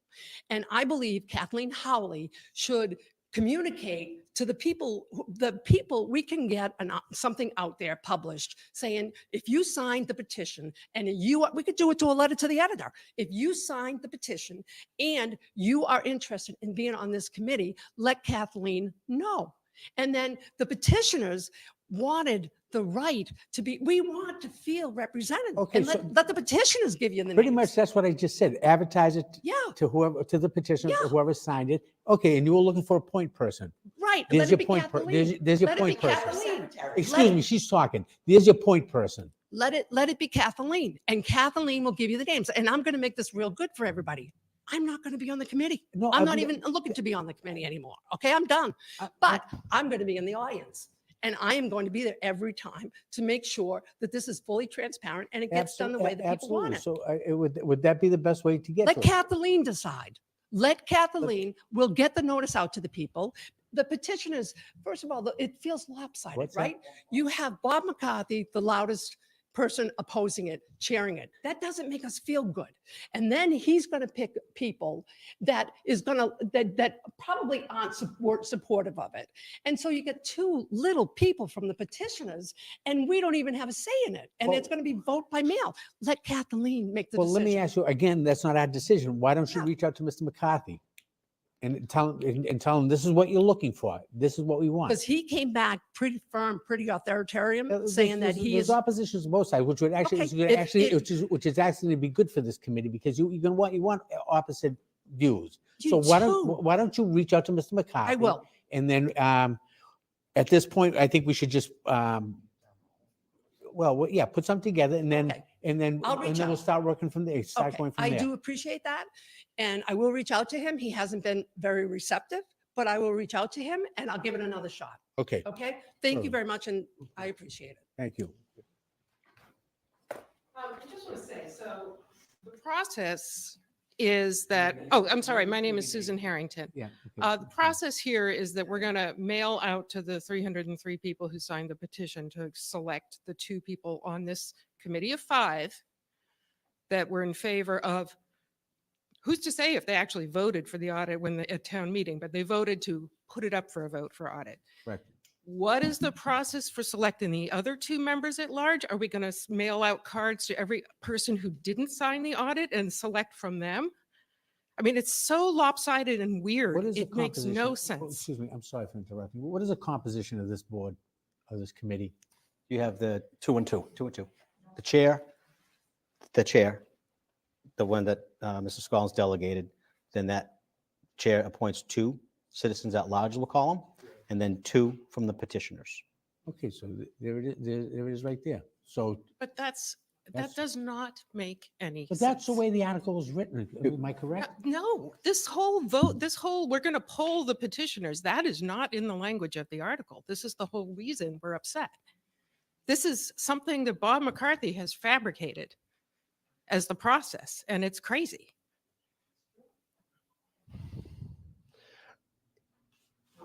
You don't have the authority to change. Mr. McCarthy has to make the decision. So I think that you were right to ask Rita to reach out to Bob directly and have that conversation. So he's now the king of this process, and no matter how many people disagree with it, it's just whatever he says goes. That's your position. I just want to understand. The way the article was written and the way that it was voted at town meeting, this board doesn't have the authority to undo town meeting. It's hard to see. I can read it. But there is no mention of a democratic process, Liza Colburn. There's no mention of a democratic process. The procurement process should be in compliance with all conflicts of interest and ethics laws.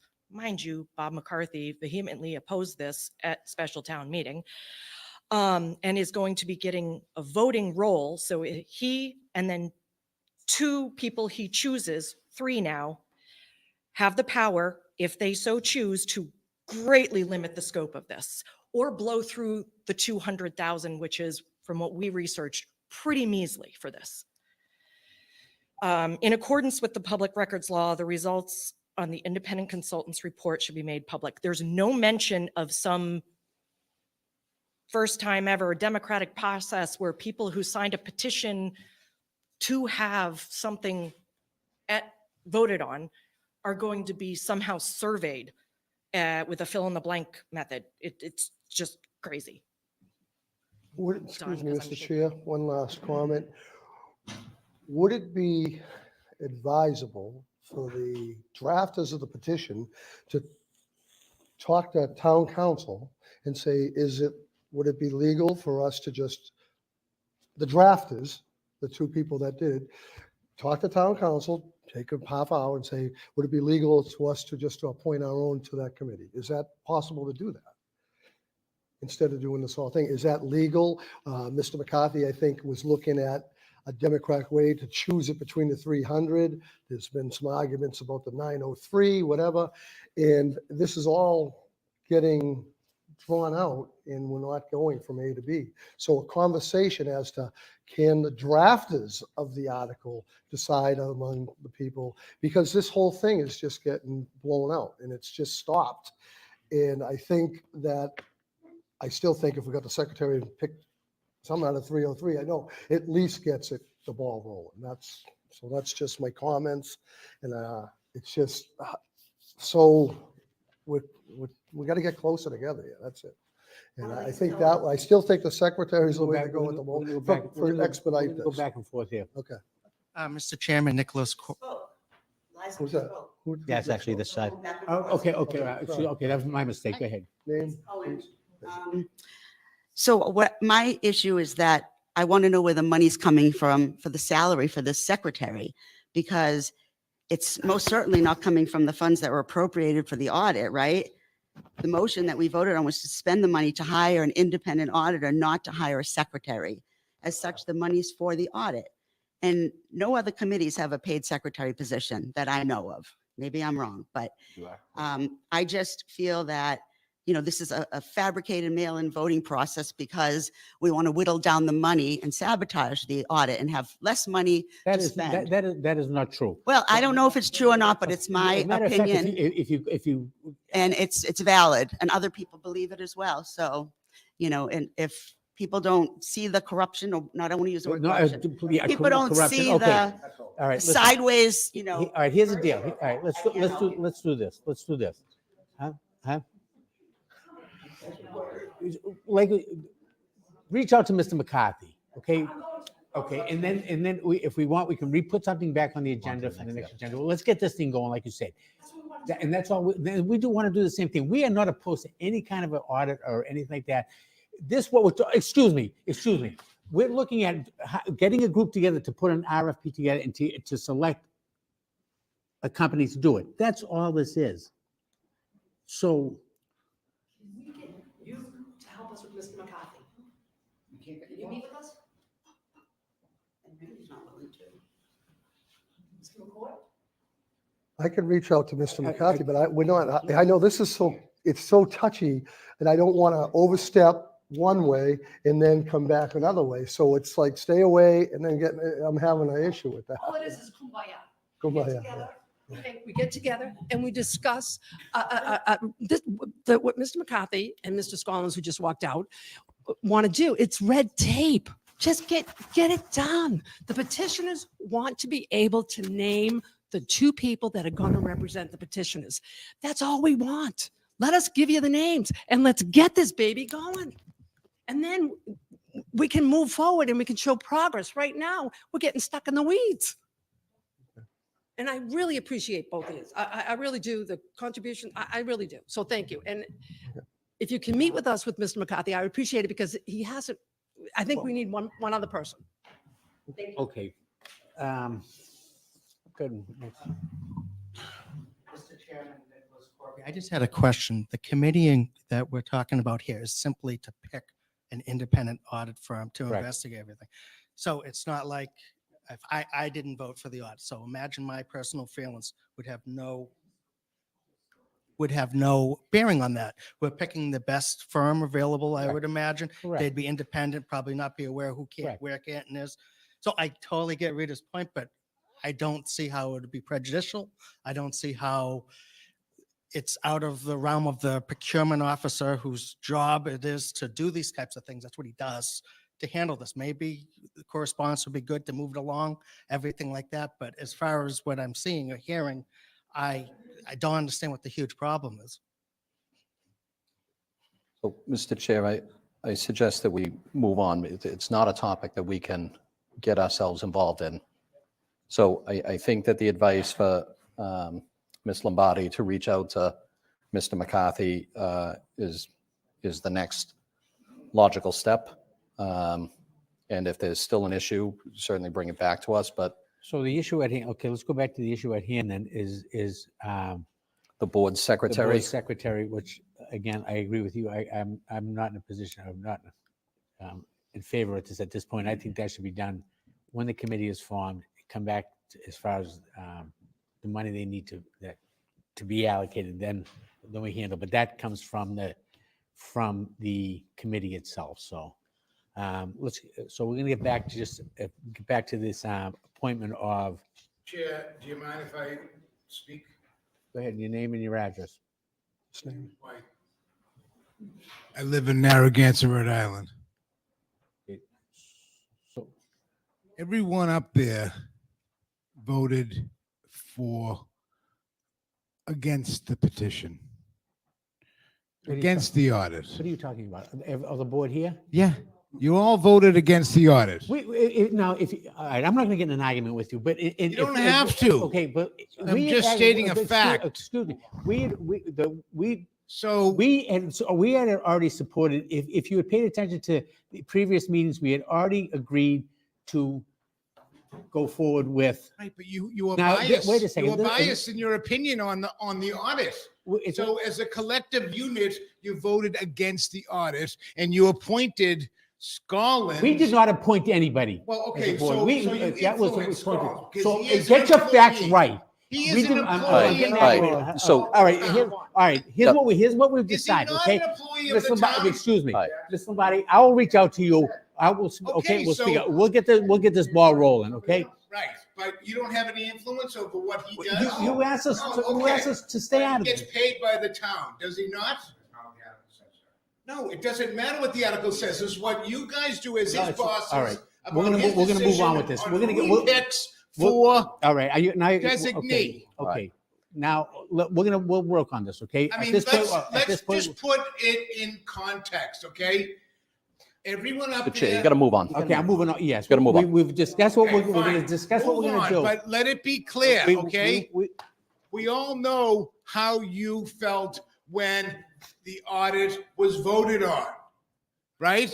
All right, Now, Excuse me, okay, moving all right, forward, It's out of order. you're not Okay, going it's out of order. about things the way Excuse they me, I'm should gonna ask be you, done. okay, The we're way gonna the move on. people want Yeah, it done. We're moving on, okay? I told Good, you. move on, but Thank you. let I'm it gonna be ask you known, to please everybody I'm knows gonna- what Please it's take a all seat. about. Please take a seat. Okay, we will work. We'll get this thing moving, okay? Can we have, as far as this motion here, it's next, to Mr. appoint Chair, a secretary. there is Please. no motion. No motion. There is no motion. Take no action. All right, okay, we're not gonna take action. So we're not gonna take action on hiring a Board a secretary. secretary for the Procurement Audit Committee. Next on the agenda, sir, we have a motion to consider the appointing of a building maintenance worker, Mr. James Nashwati. Sorry. We have a second? Second. Motion been made and second. Any other questions about comments? All in favor? Aye. 5-0. Next. Next, Mr. Chair, at the recommendation of the Human Resource Director and Town Clerk, I move that the board appoint election workers Nancy Casper, Allison Patton, Stephen Hirsch, Sharon King, Dolores Marmol, David McFarland, Dorothy Wheeler, Agnes Hagan, and Rhonda Meisel. Second. Motion made and seconded. Any questions, comments? All in favor? Aye. Next, Mr. Chair, at the recommendation of the Human Resource Director, I move that the board appoint crossing guard Karen Cody.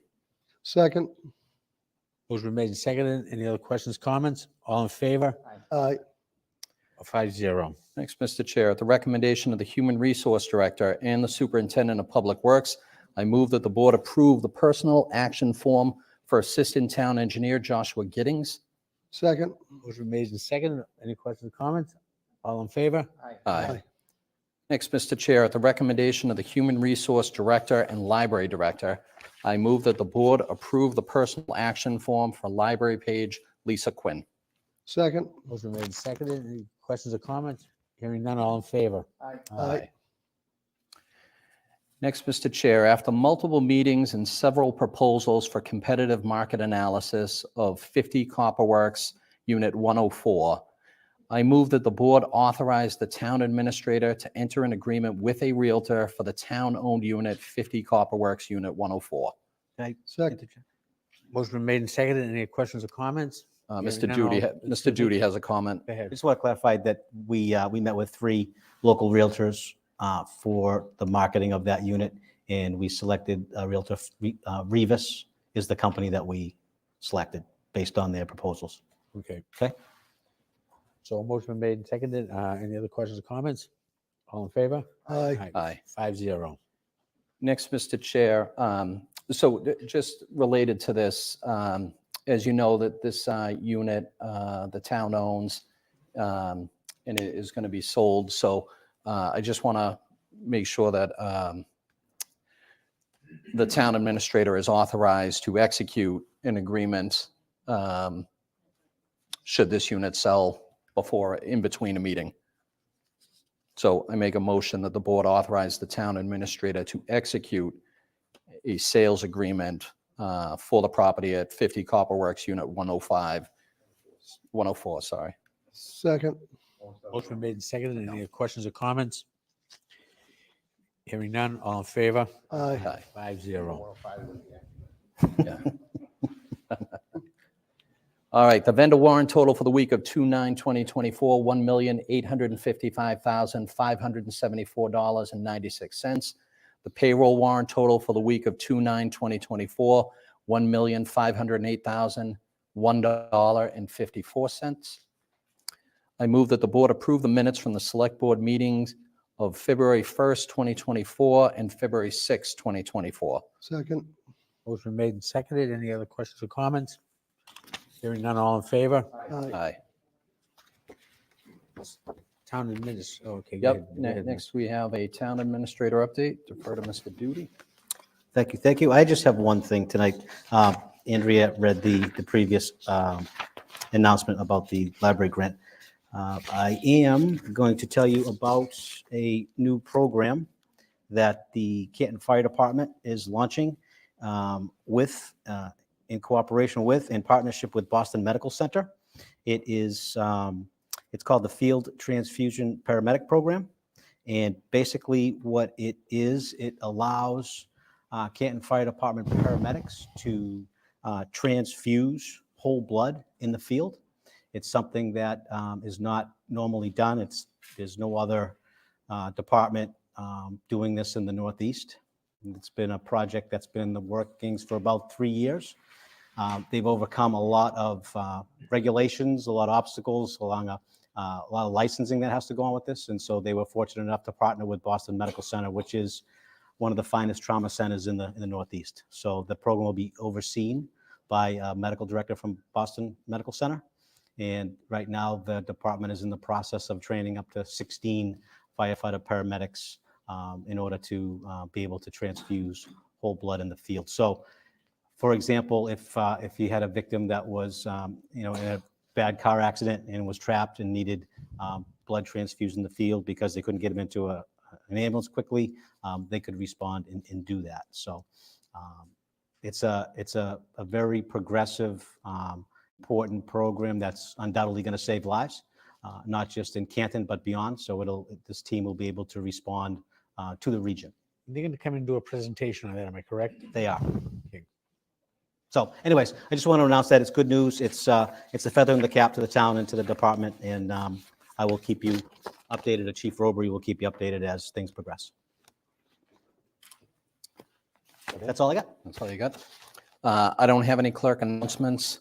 So the select board will hold its next meeting on Tuesday, March 12th, 2024 at 7 p.m. I had it written AM. Do you want to oh, I'm sorry, Mike. In the Sala Meeting Room, Memorial Hall, 801 Washington Street. Do you want to just repeat the thing for the library? If you could do have those dates in front of you? I do.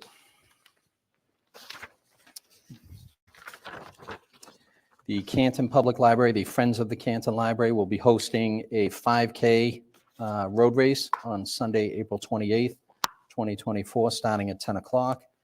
And then the Dina Sluice Capped will be hosting the 22nd annual 5K and fun run on Sunday, May 19th at 9 a.m., beginning at 9 a.m. And that's it. That's all I have. Now, on to the Public comment period. public comment period. Again, let me reiterate something. It'll be 15 minutes long. It'll be a firm 3 minutes. 8:05. What was that? I'm just talking to the clerk. Or just stop, sorry. Yep. So if you just, again, limit it to 15 minutes, a firm 3 minutes. So if you'd like to start there, go right ahead. So the first point I wanted to make regarding the audit, sorry to bring it back up again, I know it's contentious. Some folks have said that it's only a matter of putting through the paperwork, the RFP process. So all you need is people that know how to do that process. The reality is that committee will be setting the scope of that audit as well. So it is important who is on that committee. And that's going to be my only comment there. I also happen to know, because I had reached out to Mr. Scollins to be one of the two that the primary person the chair would pick. I know Mr. McCarthy has already picked his two. It wasn't me. He picked two other people. So those people are already chosen. So the only two left to be chosen are the two people from the petitioner's side, if you will. People have said that they want to move this along. We've already had the discussion about a secretary and sending ballots out and all the faults and that. May I just suggest that Mr. McCarthy, when you meet with him or when you reach out to him, if you could suggest to him, have him hold a meeting, put the onus, I think, Rita, if I can call you up, you think Kathleen would be willing to take some lead on this. So if it's not her, I'll do it myself.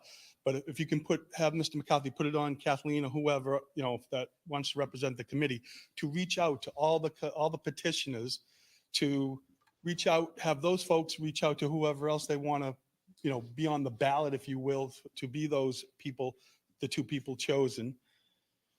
Have Mr. McCarthy call a meeting, bring all those people together, have the people that want to be among the two stand up, raise their hand, whatever. The people that would vote would see them all there, see their choices, maybe even give them an opportunity to speak why they should be chosen and conduct the vote. It can all be done in one night, and then we can move on to forming the committee and getting the ball rolling. Thank you for your time. Thank you. I appreciate that. And those are good ideas. Thank you. Peter Hennessy, Sumner Street. I'm going to be very short here. I'd like to thank Chief Rafferty. I'd like to thank the Canton Police Department. And I'd like to thank the members of the Select Board for everything that you do for the town. And we appreciate it very much. Thank you. Thank you.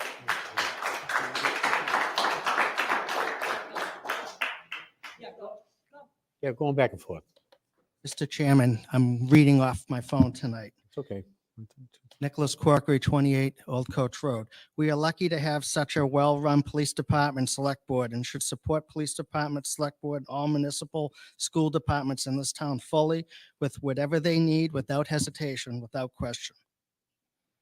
Lastly, I just want to address something. There is no crisis in Canton. We are fortunate. It's an extremely well town. It's a great place to raise a family. We have AAA bond ratings. There's millions in commercial tax revenue, low crime. Police are part of the community. It's a place that many people strive to come to. It's a great place. This notion that we're under some cloud, I believe, is not true. It's a happy community. There are things that need to be looked into as far as all places do, whatever, but there's nothing terrible about this town. I heard Elise say, oh, I said the corruption word, and she giggled like it was funny. It's not funny. You guys do a hell of a... Excuse me, he's talking. You shouldn't have giggled. just like you said you're going to bite Mike Lank when he sat here the other day when Okay, his police detail. okay, excuse me, please, It's we're not not. gonna get out of here. But This is, Mr. excuse me, this is Mr. directed- Chairman, though, please. but I apologize for Okay, digressing. thank you. My point is, we are very fortunate to be here, and we thank you for all that you do, all you Thank you. guys, everyone. Hi. I'm gonna be nice, Charlie, okay? My name's Colleen O'Neill, and I am the co-owner with Jeffrey Farrington of F&F Power Equipment on Walpole Terrace. As you know, Jeff is a lifelong Canton resident whose ancestors have lived here since the early 1900s. His father worked at the Canton Fire Department for 45 years before retiring as lieutenant.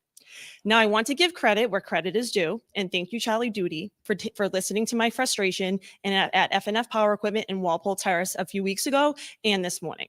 The last select board meeting, I was shocked when you approved $7,000 of taxpayers' money to survey Walpole Terrace due to what you referred as a safety issue.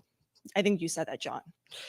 For people unfamiliar with Walpole Terrace, I'd like to share some background. Walpole Terrace is directly off Walpole Street, right after the River Village condos, where that old Emerson Cummings manufacturing plant used to be.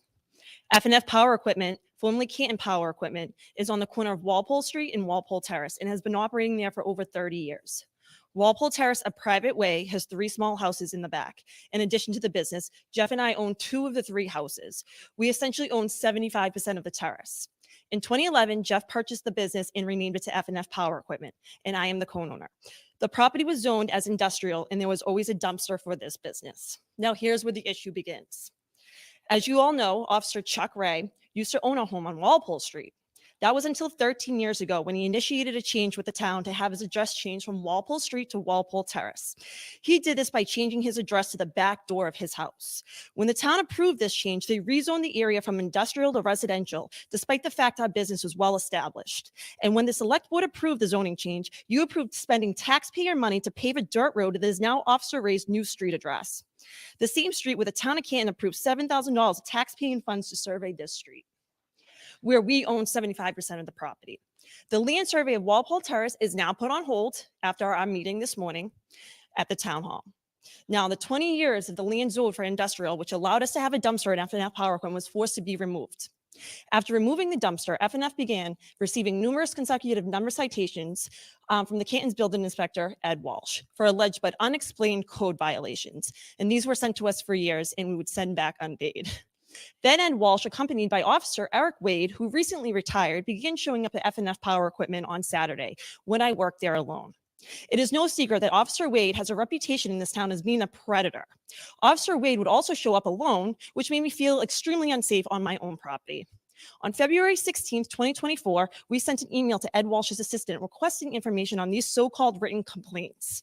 We received an email response confirming that there were 0 written complaints against us.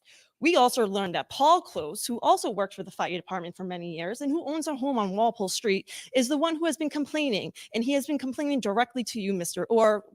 Theodore, or his buddy, Paul McCarthy. He's complaining to somebody. Time is up, thank you. Okay. That's a sec. Rita Lombardi.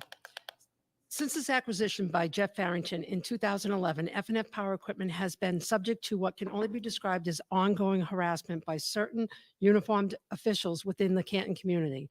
Furthermore, it is disheartening to note that Jeff's family ties to Canton. His father, John Farrington, a retired lieutenant after serving 45 years on the Canton Fire Department, along with Jeff's efforts to maintain a reputable business, have not shielded us from incessant fines and unwarranted scrutiny, particularly during the challenges posed by the pandemic. In summary, the persistent harassment and abuse of power by certain Canton officials has not only been detrimental to our business, but also reflective of a larger systemic issue. Again, thank you, Mr. Duty and Mr. Theodore and Ed Walsh for sitting with Jeff and I this morning and hearing our frustration and concerns, and also for putting the land survey for Walpole Terrace on hold For now. for now. I also want to publicly apologize to all the residents who live on Walpole Street who I've approached and terrorized when they were just taking a stroll, walking their Okay, dogs. whoa, excuse me, you had your 3 minutes, Rob, I'm sorry, we okay. can't go Well, back I and just forth. wanna That's, know- I okay, I'm wanna- sorry, I know this So is that, Colleen- thank you, is the 3 minutes up, Mike? No, not yet. Okay, then finish up, So, Rita. look, I just want to say, you know, Rita, finish your. okay, your three- okay, it's just, You know, I didn't realize that when I asked a question last week about the $7,000 for the survey, which I was talking about the cost, that there was a deeper issue.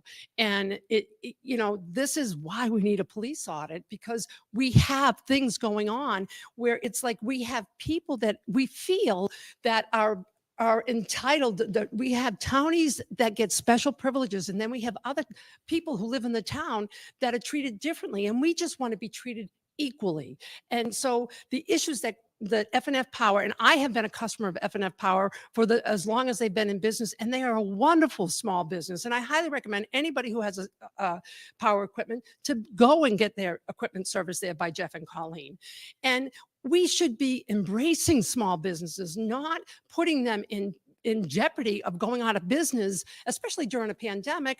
By, you know, I understand Mr. Ed Walsh, in the last year, gave them 30 citations for $500 each.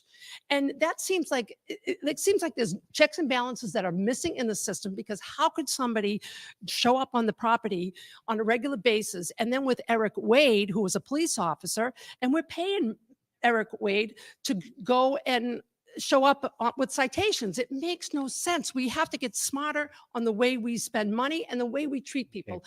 And that's it. Mike, is that 15? One more. One more. We have time for one more. Once again, Sorry. how long does this have to continue? How long do people have to come up here and voice their concerns on deaf ears? I mean, honestly, I've lived in this town for a long time. I don't live here anymore, but I lived in this town for a long time. I know what goes on. I'm a townie. I've heard a lot. I know a lot. So does a lot of other people. They're talking. They're done. They've had enough. Do something about it. Stand up and make a statement. Otherwise, you're complicit. You're involved. Unless you make a statement against all the things that have been implied. Do the right thing. Please. All right. Make a motion to adjourn at 8:02. Second. Motion made and seconded. All in favor? Aye. Meeting adjourned. What's this?